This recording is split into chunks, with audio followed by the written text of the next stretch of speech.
Good morning, everyone. This, I think, is my first YouTube live, so we'll see if anyone joins. But if you're watching later, thank you. It's morning here on the East Coast. Good morning. I hope you woke up feeling refreshed this morning, but if you didn't, not to worry. I'm here to talk about my first published book. There, Mastering Your Sleep Puzzle, your 12-week guide to sleeping better. This is now available for purchase at sleeppuzzlebook.com. It was released last Tuesday, or this past Tuesday, and today is World Sleep Day. So I'm excited to tell you on World Sleep Day that it's the #1 best-selling book in new releases, and I couldn't be more excited. To me, it means more people will have access to this approach, and therefore more people will be getting better sleep. I'm going to talk now a little about why I wrote this book. I'll read some bits to you and hopefully help you improve your awareness of the importance of sleep, since it's also Sleep Awareness Week. And again, if I see any questions in the comments, whether now or later, I'll do my best to answer those. One sleep-related challenge you might be dealing with this week, depending on where you are in the world, is daylight saving time. Personally, I love the fall back, and I dislike the spring ahead, which is where you might be now. And I'd call DST a pesky sleep disruptor. And unlike many things I'd put into that category, it's largely outside of our control. And this means that we have to adapt. And this idea of adapting to life so as to enable restorative sleep is a central part of my sleep puzzle book. When you think about it, puzzles naturally involve a degree of trial and learning. I share much more about that and the analogy of sleep to a puzzle in the book. I officially started writing Mastering Your Sleep Puzzle probably back in September 2021, but much of the content I've been developing since about 2014. And there were two main reasons for me to write this book. One was selfish and one was altruistic, as with many things in life, right? So while I've coached many stressed out, busy professionals and people to improve their sleep, I've also spoken with at least 10 times that many people about their sleep struggles. So I wanted to get my sleep coaching process into the hands of more people who needed it. And selfishly, I wanted to come back to a lifelong passion of mine, which is writing. I had hundreds of articles, blogs, webinar slides to start from. It was almost too much, and I had to really pick and choose and consolidate. But I write every single day of my life. It's how I think and process information. The more challenging aspect of it was the publishing. I thought about trying to find a publisher and about self-publishing. And since both were a project beyond the writing, I decided to see what I could do with self-publishing. So I formatted the entire book myself. Tools were somewhat limited, but I'm 100% glad that I do have a technology background, because in many cases I did rely on it to get things done. I had a lot of fun sharing a brain with Judy Harrington, who was my editor, my friend, and fellow self-published author, and Sam Dahl of Dahl House Designs, who did this amazing cover. And I don't know if you can see that there's a little puzzle piece there on the side. So I can't tell you how many variations we had on 2 different covers. And through evening texts discussing margins and bleed, we also discovered our mutual love of The Office. So Bears beats Battlestar Galactica. And I always knew I wanted a real paperback. I have to say I'm not into ebooks myself. I want to hold something in my hands. I want to dog ear the pages and underline things right in the margins. And I did consider making it more of a workbook. You can see maybe here that there is space, many opportunities for you to write in there, and there's a whole assessment for your sleep that you can fill out in the book. I always recommend doing that in pencil, because anytime you go back and change your mind. You can have a new version of it. There's also downloadables for the book, so you can download them and not have to write in the book if that's not something you want to do. But I also wanted it to fit in a purse or bag, be carried around so it can be read in pieces, and those stolen moments of self-care on a train, in a parked car waiting for someone. And so that's a little bit about the book and the process. And I'm going to read you a bit from chapter 2 now. And chapter 2 is called A Quick Sort of Your Obvious Puzzle Pieces, because if you've ever done a puzzle, you might do the border first, right? Just to figure out what you're dealing with. But then there's that sort of, oh, these are all red and these are all blue, and whatever your method is. But there's that quick initial sort. And so I wanted to read that bit to you today. And so let me just flip over here. All right, so chapter 2, a quick sort of your obvious sleep puzzles, or your obvious puzzle pieces. Now that you've decided you're coachable, that was in chapter 1, and ready for this journey, let's do a little sorting. As with a jigsaw puzzle, it can be helpful to sort the pieces you can see. This helps you get a sense of what's in front of you. It might also give you some initial insights. As a sleep and well-being coach, I tend to see 3 types of sleep problems. 1, onset problems. You have trouble falling asleep or falling back to sleep if awakened. Opportunity problems. You fail to allow enough time to sleep. Or maintenance problems. You experience some type of interrupted sleep, including early waking and or middle of the night awakenings. Unfortunately, it's possible to have 1, 2, or even all of these sleep problems at the same time. But don't worry, I'm still confident I can help you. Let's dive deeper into each of these now.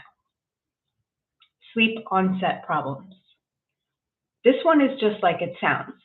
You have trouble falling asleep at the onset or when you first lay down in your bed with the full intent to sleep.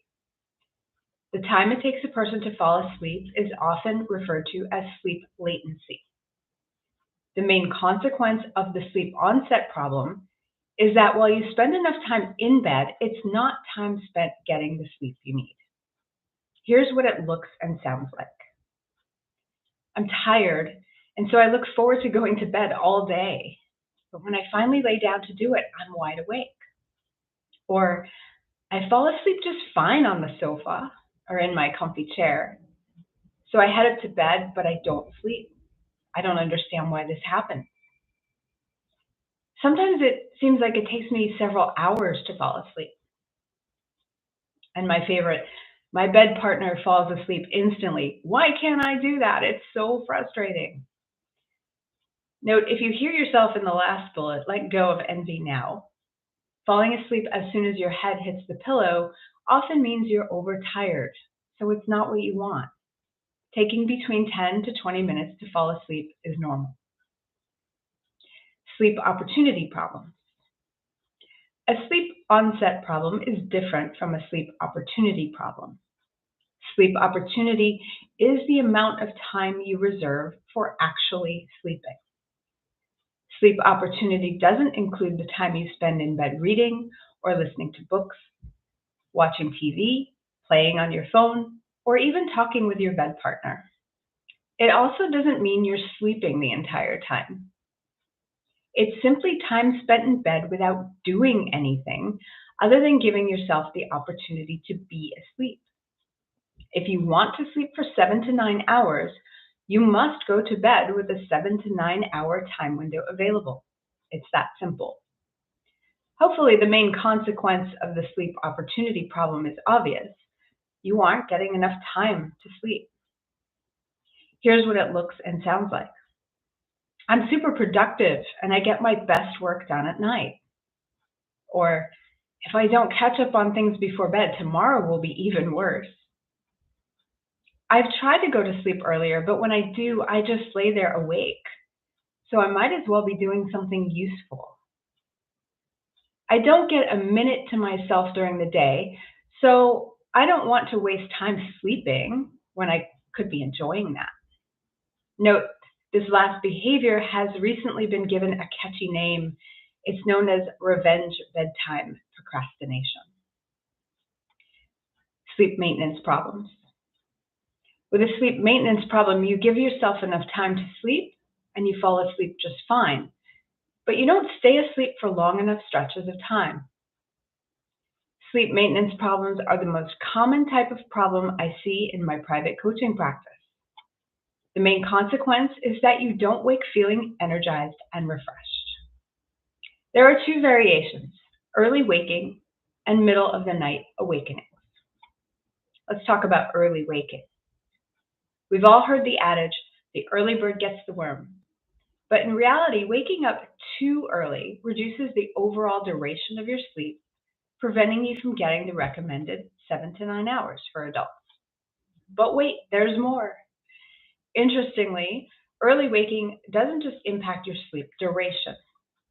Let me illustrate this with a story. I had a client, we'll call him John, who was regularly waking up at 4:30 in the morning. When this happened, he figured he might as well get up and start the day. As you might expect, he got tired fairly early, and he didn't have the energy required to sustain his daily workout. I asked him what he knew about the different types of sleep, and with his permission shared the following information about sleep science and the cycles of sleep. A little sleep science. A full sleep cycle consists of 5 stages, which are based on physiological changes to your mind and body as you sleep, including brainwave activity, eye movement, and muscle tone. Stages 1 through 4 are considered non-rapid eye movement or non-REM sleep, and stage 5 is rapid eye movement sleep or REM sleep.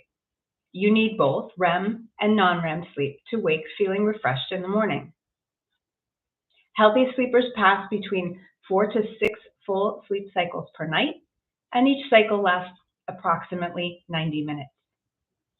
While you touch the 5 stages of sleep in each cycle, they're not consistently distributed throughout the night.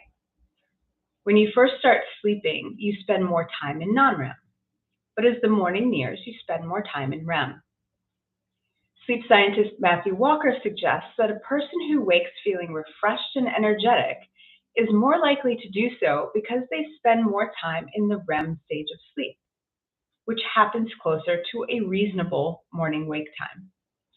In other words, early waking reduces the amount of time you spend in REM, one of the most deepest and most refreshing sleep stages. So no wonder you feel groggy. John reframed the REM sleep he'd get between 4:30 a.m. through roughly 6 a.m. as kicker sleep because of the boost he believed he'd feel from getting it. After that, whenever he woke early, he'd close his eyes again to explore whether more sleep would come. Guess what? It always did.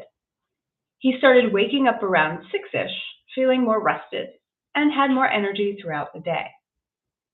Note, while John was able to fall back to sleep, this may or may not be possible for you. But when you automatically assume that the best thing when you're not sleeping is to get up, as some experts suggest, you might be shortchanging yourself.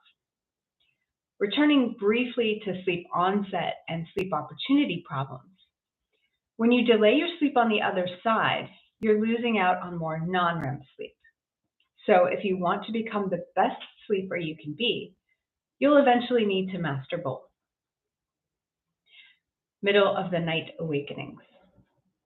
There are many different names for middle of the night awakenings. They include interrupted, fragmented, disrupted, or broken sleep. Essentially, your mind-body system fails to get into or stay on a natural rhythm of the sleep cycles previously described when you're sleeping at night. Of course, middle of the night awakenings can lead you to a sleep onset problem where you have to try to fall back to sleep. Sleep maintenance problems can also lead to more psychological complications related to sleep, such as sleep-related anxiety, which includes feeling worried or anxious about going to sleep, excessive concern about how quickly you fall asleep or back to sleep, and overactive fears about the short or long-term effects of sleep deprivation. We'll talk more about sleep anxiety in Chapter 9. To clarify, when we're discussing middle of the night awakenings, we're not including those caused by sleep apnea or other medical conditions. As a reminder, the best way to rule out a medical condition is to speak with your doctor and ask for a sleep study. Here's what it looks and sounds like. I don't know why, but I wake up multiple times every night. Sometimes I'll go to the bathroom. Or I'm in bed for long periods of time, but in the morning when my alarm goes off, I still feel so tired. During the day, I have no energy or motivation. I'm up at 4:30 in the morning, and that's way too early, but I can't seem to get myself back to sleep. Whenever I wake up during the night, it takes me a while to get back to sleep, so I'm up a lot. What do you already know? Based on what you've read so far, you likely already know something about your sleep puzzle. Which of the problems I described sounded most like yours? If you have more than one, what is your hunch about which is the primary and which is the secondary? And what's one insight you've had or one thing you're curious about as we move forward? Finding the less obvious pieces of your sleep puzzle. Part 3 of this book is dedicated to helping you identify exactly what might be contributing to your ongoing struggle with the sleep problems described above. Before we go there, however, I'd like to share some of the benefits you'll experience when you start sleeping better, give you a way to self-assess your sleep, and help you create a vision for yourself as a masterful sleeper. That's all I have for the time being. Remember, when you get the paperback this week, you can also get some special bonuses. So head over to sleeppuzzlebook.com right now and grab your copy. Thank you so much for watching, and have a great day and a restful night.